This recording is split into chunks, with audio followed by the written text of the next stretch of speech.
Hi friends, welcome to our Chikki Mukki channel. என்ன friends எல்லாரும் எப்படி இருக்கீங்க? நல்லா இருக்கீங்களா? இன்னைக்கு நான் ரொம்ப ஒரு ட்ரெண்டிங்கான ஒரு விஷயத்தை பற்றி பேசுகிறதுக்கு தான் வந்திருக்கிறேன் ஃப்ரெண்ட்ஸ். அதான் நம்மளுடைய மக்கள் செல்வன் அப்படின்னு அழைக்கப்படுற திரு விஜய் சேதுபதி அவர்கள் நடிக்கவிருந்த 800 திரைப்படம் அது எதனால் சர்ச்சைக்கு உள்ளாச்சு, அதுக்கு அந்த படத்துக்கு எதனால் 800 அப்படின்னு சொல்லி பேர் வச்சாங்க. ஸோ இதெல்லாம் தான் நம்ம இந்த வீடியோவில் டிஸ்கஸ் பண்ண போகிறோம். இது ரொம்ப ஒரு நம்ம தெரிஞ்சுக்க வேண்டிய சில வரலாறுகளும் இந்த வீடியோவில் வரப்போகுது. ஸோ கவனமாக கேளுங்க. ஸோ வீடியோக்குள்ளே போகிறதுக்கு முன்னாடி, வீடியோவை தெளிவாக கேட்குறதுக்கு முன்னாடி, இது வரைக்கும் நீங்கள் எங்களுடைய சேனலை சப்ஸ்கிரைப் பண்ணலை அப்படின்னு சொன்னால் உடனே சப்ஸ்கிரைப் பண்ணி பக்கத்தில் இருக்க பெல் ஐக்கானை கிளிக் பண்ணி அதில் ஆல் ஆப்ஷன் செலக்ட் பண்ணிக்கோங்க. வீடியோ பிடிச்சிருந்தால் லைக் பண்ணுங்கள், ஷேர் பண்ணுங்கள். மேலும் உங்களுடைய கருத்துக்களை எங்களுடைய கமெண்ட் பாக்ஸில் பதிவு பண்ணுங்கள். ஓகே வியூவர்ஸ், நான் இப்போ இந்த 800 அதாவது 800 திரைப்படத்துடைய விஷயங்களை பற்றி நான் உங்களுக்கு சொல்கிறேன். எதனால் விஜய் சேதுபதி இதில் நடிக்க ஒத்துக்கிட்டது தமிழ் மக்கள் மத்தியில் மிகப்பெரிய பரபரப்பிற்கும் எதிர்ப்பிற்கும் உள்ளாச்சு, இதெல்லாம் நாம் தெரிஞ்சுக்கணும். அதாவது நம்மளுடைய ஸ்ரீலங்காவுடைய கிரிக்கெட் வீரர், அந்த அதில் ஒரு பிளேயர் இருக்கிறாரு, முத்தையா முரளிதரன். இவர் 90s 2000 ஆரம்பத்துலேயும் ரொம்ப பிரபலமானவர், இப்போவும் பிரபலமாக தான் இருக்கார். ஏன்னா இவர் இந்த கிரிக்கெட் துறையில் இவர் நிகழ்த்திய சாதனைகள் தான் இதற்கு காரணம். 800 விக்கெட்ஸ் இது வரைக்கும் எடுத்திருக்கிறாரு. இது யாருமே நினச்சி பார்க்க முடியாத ஒரு விஷயம், 800 விக்கெட்ஸ் அப்படின்றது. ஸோ அதனால தான் இவருடைய வாழ்க்கை அந்த வரலாறு பயோகிராஃபியை படமாக எடுக்கணும்னு முடிவு பண்ணி அந்த படத்துக்கு 800 அப்படின்னே பேர் வச்சாங்க. அவருடைய அந்த சாதனை 800 விக்கெட்ஸையே அவருடைய அந்த படத்துக்கு பேராக வச்சுருக்காங்க. ஸோ இது இன்னும் எடுக்கலைங்க, எடுக்கக்கூட ஆரம்பிக்கல, நெக்ஸ்ட் இயர் தான் எடுக்க போகிறாங்க. இதுக்காக தான் நம்மளுடைய தமிழ்நாட்டுடைய நடிகர் திரு விஜய் சேதுபதி சைன் பண்ணியிருக்கிறாரு இந்த படத்தில் நடிக்கிறதுக்காக. இவருக்கு சைன் ஆன உடனே நம்ம தமிழ் மக்கள் எல்லாருமே இதுக்கு எதிர்ப்பு தெரிவிச்சிருக்கிறாங்க. எதனால் எதிர்ப்பு தெரிவிச்சிருக்கிறாங்க அப்படின்னு தெரிஞ்சுக்கணும் அப்படின்னு சொன்னால், நாம் கொஞ்சம் ஸ்ரீலங்காவுடைய அங்கே நடந்த அந்த தமிழ் ஈழம், அவங்களுக்கும் சிங்களத்தினருக்கும் நடந்த அந்த போர்கள், அவங்களுடைய பிரச்சனைகள், இதை பற்றியெல்லாம் நாம் கொஞ்சம் பார்க்க வேண்டியிருக்கு. அந்த வரலாற்றை ஒரு 50-60 வருஷத்துக்கு முன்னாடி நம்ம வரலாறை பார்க்கணும். மேலும் இந்த விஷயங்கள்ல திரு முத்தையா முரளிதரன் அந்த கிரிக்கெட் வீரர், அவருடைய நிலைப்பாடு எப்படி இருந்துச்சு, எதனால அவருடைய நிலைப்பாடு எப்படி இருந்தது, எதனால அவருடைய நிலைப்பாடு தமிழ் மக்களுக்கு மத்தியில் மிகப்பெரிய வெறுப்பை சம்பாதிச்சிருக்கு, இதெல்லாம் நம்மளுக்கு தெளிவாக பார்க்க வேண்டியிருக்கு. அதனால் இந்த திரைப்படம் என்ன அப்படின்னு சொல்கிறதுக்கு முன்னாடி நான் ஸ்ரீலங்காவுடைய அந்த 50-60 வருடத்திற்கு முன்னாடி இருக்கக்கூடிய அந்த வரலாறை நான் சொல்கிறேன். இந்த திரைப்படம் சம்மந்தமாக நீங்கள் எத்தனையோ வீடியோ பார்த்துருப்பீங்க. அதில் விஜய் சேதுபதி, முத்தையா முரளிதரன் இது எதனால், என்ன அவங்க சைன் பண்ணதில் என்ன பிரச்சனை, விலகுறாங்க, இதை தான் பார்த்துருப்பீங்க. வரலாறுகள் அந்த ஸ்ரீலங்காவுடைய சிங்களத்தினருக்கும் தமிழ் இலங்கை மக்களுக்கும் இடையே இருக்கக்கூடிய அந்த பிரச்சனைகள் பற்றி நீங்கள் பார்த்துருக்க முடியாது. அது வேறு வீடியோக்குள்ளே பார்த்துருப்பீங்க, அது ரொம்ப லென்த்தியாக இருக்கும். நான் ரொம்ப ஷார்ட் அண்ட் ஸ்வீட்டாக இங்கே சொல்ல போகிறேன், கவனமாக கேளுங்க. அதாவது 1950களுக்கு முன்னாடியே பிரிட்டிஷ் பீரியட்லேயே பார்த்தீங்க அப்படின்னு சொன்னால், சிங்களம் பேசக்கூடிய அந்த மக்களுக்கும், ஸ்ரீலங்கா இருக்கக்கூடிய சிங்களம் பேசக்கூடிய அந்த மக்களுக்கும், தமிழ் பேசக்கூடிய இலங்கை வாழ் தமிழர்களுக்கும் இடையே ஒரு கொஞ்சம் என்ன சொல்கிறது, கருத்து வேறுபாடுகள் இருந்துகிட்டே தான் இருந்தது. ஜென்ரலாக பார்த்தீங்கன்னா அந்த இலங்கையில் இருக்கக்கூடிய தமிழர்கள் ஆங்கிலத்தில் ரொம்ப புலமையாக இருப்பாங்க, அறிவிலும் அவர்கள் கொஞ்சம் சிறந்தவர்களாக இருப்பாங்க. இதை பார்க்கும் பொழுது அந்த சிங்கள மக்கள் அவங்க ஆங்கிலத்திலையும் அவ்வளோ புலமை கிடையாது, அவங்களுக்கு கொஞ்சம் அறிவார்ந்த விஷயங்களையும் கொஞ்சம் பின்தங்கி தான் இருப்பாங்க. ஸோ இதில் தமிழ் மக்கள் மேலே, அந்த தமிழ் வாழ் இலங்கை மக்கள் மேலே, அந்த இலங்கையில் வாழ்கிற தமிழ் மக்கள் மேலே சிங்களத்தினர்களுக்கு பார்த்தீங்க அப்படின்னு சொன்னால் ஒரு காழ்ப்புணர்ச்சி இருந்துக்கிட்டே இருக்குது. இது பிரிட்டிஷ் பீரியட்லேருந்தே இருந்துகிட்டு இருக்குங்க, சரிங்களா? இது 1950s 48க்கு முன்னாடி. சடனாக பார்த்தீங்கன்னா செகண்ட் வேர்ல்டு வார்க்கு அப்புறம் பிரிட்டிஷ், அதாவது இங்கிலாந்து ஒரு பெரிய வீழ்ச்சி அடைந்து அதனாலே எழுந்து நடக்கிறது ரொம்ப கஷ்டமாயிடுச்சு. அவங்களுடைய ஆட்சியை நடத்துறதே கஷ்டம். ஸோ காலனிஸ் கண்ட்ரீஸை கண்ட்ரோல் பண்ணுறது ரொம்ப சிரமம்னு சொல்லிட்டு ஒவ்வொரு காலனி நாடுகளுக்கும் அவங்க சுதந்திரத்தை கொடுத்துட்டு இருந்தாங்க. இதன் அடிப்படையில் 1948 பிப்ரவரி மாதம் 4ஆம் தேதி ஸ்ரீலங்காவுக்கும் வலுக்கட்டாயமாக சுதந்திர பத்திரத்தை கையில் திணிச்சுட்டு அவங்க கப்பலேறி புறப்பட்டாங்க. ஸோ இப்போ அங்கே இருக்கக்கூடிய தமிழ் மக்கள் என்ன நினச்சிட்டு இருக்காங்க, சுதந்திர காற்றை நம்ம சுவாசிக்கலாம் அப்படின்னு நினச்சிக்கிட்டு இருக்கும் பொழுது இங்கே ஒரு பிரச்சனை ஸ்டார்ட் ஆகுது. அங்கே சிங்களத்தினர்களுடைய ஆதிக்கம் அதிகமாகுது. அங்கே பார்த்தீங்கன்னா சிங்கள பேசுகிறவங்களுக்கு தான் இந்த இலங்கை நாடு, மேலும் சிங்கள மொழி தான் ஆட்சி மொழி, அப்படி நிறைய விஷயங்கள் பண்ணிட்டு இருக்காங்க. அப்போ ஆட்சிக்கு வந்த பண்டார நாயக்கு அவருடைய தலைமையில் ரொம்ப அதிரடியான முடிவுகள் தமிழ் மக்களுக்கு எதிரான விஷயங்கள் நடக்குது, இலங்கையில் வாழ்கிற தமிழ் மக்களுக்கு எதிராக. ஸோ இதை பார்த்துக்கிட்டு இருக்கக்கூடிய மக்கள் தமிழ் மக்கள் ஒன்று திரண்டு தந்தை செல்வா, இவருடைய பேர் நீங்கள் நிறைய கேள்விப்பட்டிருக்க மாட்டீங்க.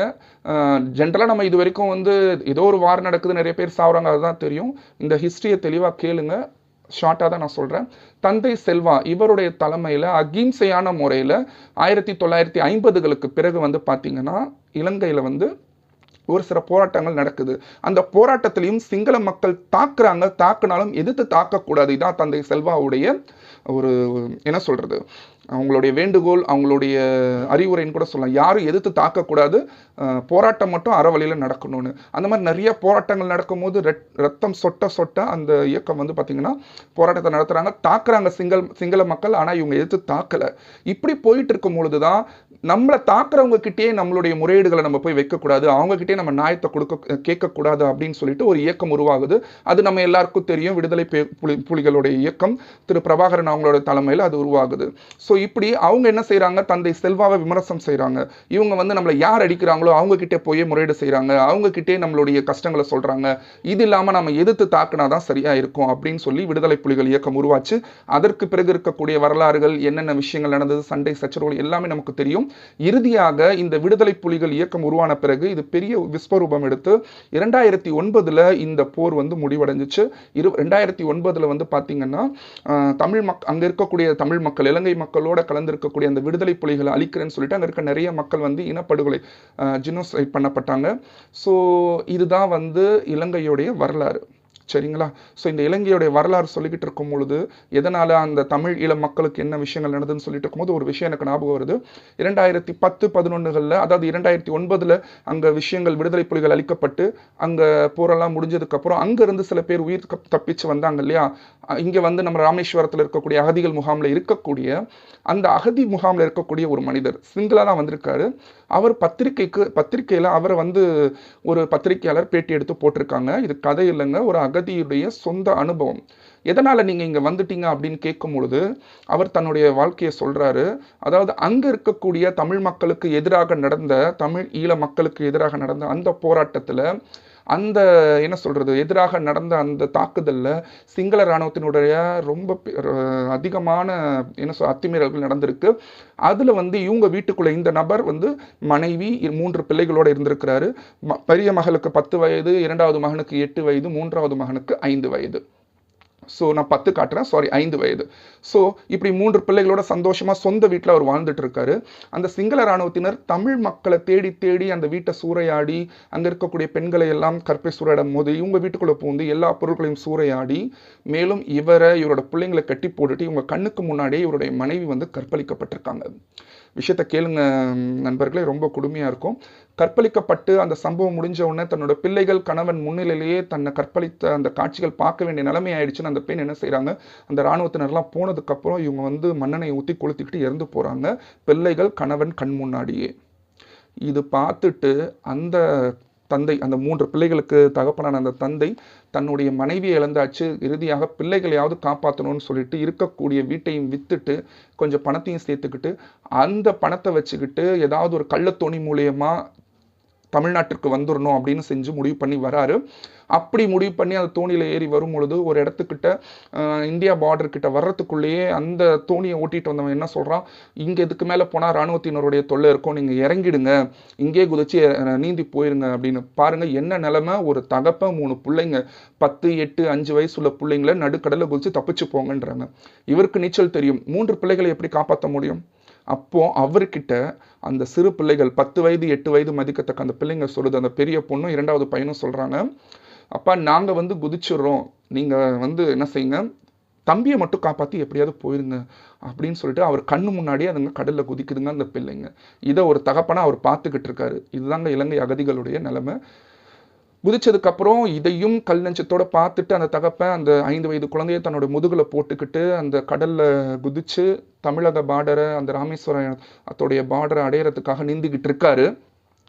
எல்லையை அடைய முடியல, பல மணி நேரம் நீந்துறாரு. இவர் டயர்ட் ஆகிடுறாரு, சோர்வடைகிறாரு. இப்போ 2 பேருமே இறக்க வேண்டிய ஒரு சூழ்நிலை. 2 பேருமே இறக்கணும், இல்லை அந்த குழந்தைய வந்து கடலில் போட்டுட்டு இவர் மட்டும் நீந்தி போனால் தப்பிச்சுக்கலாம். என்ன செய்ய முடியும், ஒன்று 2 பேரும் இறக்கணும், இல்லை யாராவது ஒருத்தர் பிழைக்கணும் பொழுது அந்த தகப்பன் தன் கைகளாலேயே அந்த குழந்தைய எடுத்து தூங்கிட்டு இருந்த தோல் மேலே நீந்திட்டு இருக்கும் போது தோளில் தூங்கிட்டு இருந்த அந்த குழந்தைய எடுத்து கடலில் போடுறாரு. கேட்க எவ்வளோ வேதனையாக இருக்குது பாருங்கள். இன்னும் அடுத்த ஒரு வேதனையான விஷயம் வரும், கேளுங்க.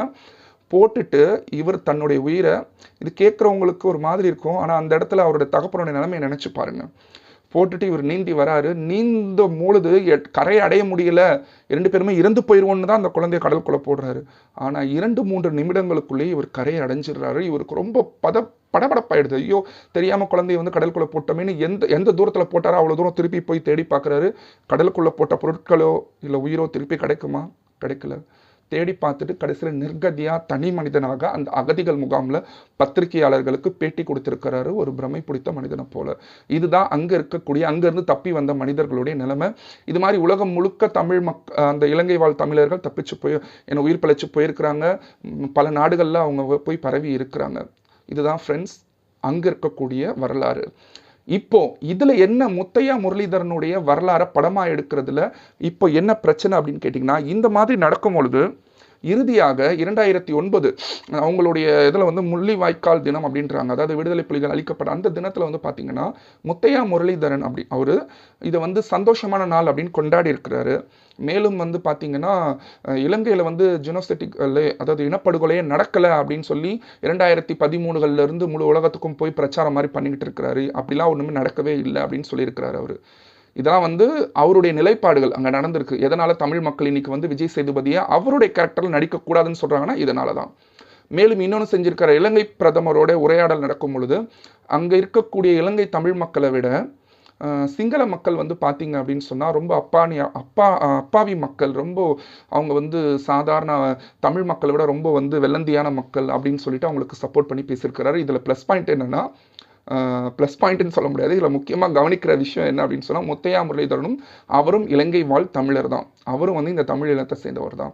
ஸோ இப்படி நம்ம இனத்தில் இருந்துக்கிட்டே நம்மளை காமிச்சு கொடுத்துட்டாரு, இப்படி நம்மளுக்கு சப்போர்ட்டாக பேசலையே, அரசியல் ரீதியாக சிங்கள அரசாங்கத்தினருக்கு எதிராக இவர் எதுவுமே குரல் கொடுக்கலையே அப்படின்ட்டு தான் இன்னைக்கு அங்கே இருக்கக்கூடிய தமிழ் மக்களும், தமிழ்நாட்டில் இருக்கக்கூடிய தமிழ் மக்களும், உலகம் முழுக்க இருக்கக்கூடிய தமிழ் மக்களும் விஜய் சேதுபதி அந்த கேரக்டரில் நடிக்கக்கூடாது, தமிழ் மக்களுக்கு எதிராக சாதகமாக இலங்கைக்கு எதிராக குரல் கொடுக்காத, அந்த இலங்கையில் நடந்த ஜினோசெட்டிக்கல் அந்த இனப்படுகொலைக்கு எதிராக குரல் கொடுக்காத அந்த முத்தையா முரளிதரன் அவருடைய வேடத்திலையும் அந்த இலங்கை கிரிக்கெட் வீரர்களுடைய அந்த சீருடைய அணிஞ்சு கொண்டு விஜய் சேதுபதி நடிக்கக்கூடாதுன்னு சொல்லிட்டு உலகம் முழுக்க இருக்கக்கூடிய தமிழர்கள் எதிர்ப்பு தெரிவிச்சிட்டு இருக்காங்க. இருந்தாலும் ஒரு செட் ஆஃப் பீப்புள் வந்து இது வந்து ஒரு கேரக்டர், கலை ரீதியாக வந்து பார்த்தீங்கன்னா நடிக்கலாம், இதில் வந்து நடிக்கிறதுக்கு உரிமை இருக்குது. திரு ராதிகா கூட அவங்க சொல்லியிருக்கிறாங்க, இது வந்து அவருடைய உரிமை, விஜய் சேதுபதி உரிமை, இது யாரும் சொல்லக்கூடாது அப்படின்னு சொல்லிட்டு. ஆனால் விஜய் சேதுபதி யோசித்து முடிவெடுக்கக்கூடியவர், ரசிகர்களுடைய எண்ணங்களை மதிக்கக்கூடியவர். அவர் எப்படி முடிவெடுக்கிறாருன்னு பார்க்கலாம். இப்போ உங்களுக்கு தெளிவாக தெரிஞ்சிருக்கும். இது வரைக்கும் வந்து விஜய் சேதுபதி நடிக்கக்கூடாது அதை மட்டும் தான் நம்ம பார்த்துட்டு இருந்திருப்போம். ஏன் நடிக்கக்கூடாது, முத்தையா முரளிதரன் கேரக்டரில் அவர் நடித்தா என்ன, இதெல்லாம் வந்து இப்போ இந்த வீடியோவில் உங்களுக்கு தெளிவாக தெரிஞ்சிருக்கும் நண்பர்களே. இந்த வீடியோ பிடிச்சிருந்தா கண்டிப்பாக லைக் பண்ணுங்கள், ஷேர் பண்ணுங்கள். மேலும் உங்களுடைய கருத்துக்களை கமெண்ட் பாக்ஸில் போடுங்க. ஒரு நண்பர் வந்து இலங்கை அந்த ஈழத்தமிழர்களை பற்றி பேசுங்கன்னு சொல்லிட்டு கமெண்ட் பாக்ஸ்லையும் போட்டிருந்தாரு. நான் இந்த 2 விஷயத்தையும் சேர்த்து பேசிட்டேன். அவருடைய கமெண்ட், அவருடைய அவருடைய எதிர்பார்ப்புக்கு ஏற்ற மாதிரி நான் வந்து இந்த 800 மூவியை பற்றியும் இந்த ஈழத்தமிழர்களோட விஷயத்தை பற்றியும் சேர்த்து பேசிட்டேன். இது வந்து ரொம்ப பெரிய விஷயம், சுருக்கமாக நான் சொல்லியிருக்கிறேன், உங்களுக்கு புரிஞ்சிருக்கும்னு நினைக்கிறேன். ஓகே, அடுத்த வீடியோவில் சந்திக்கிறேன். Until then, bye from Abdul Nasser. நன்றி.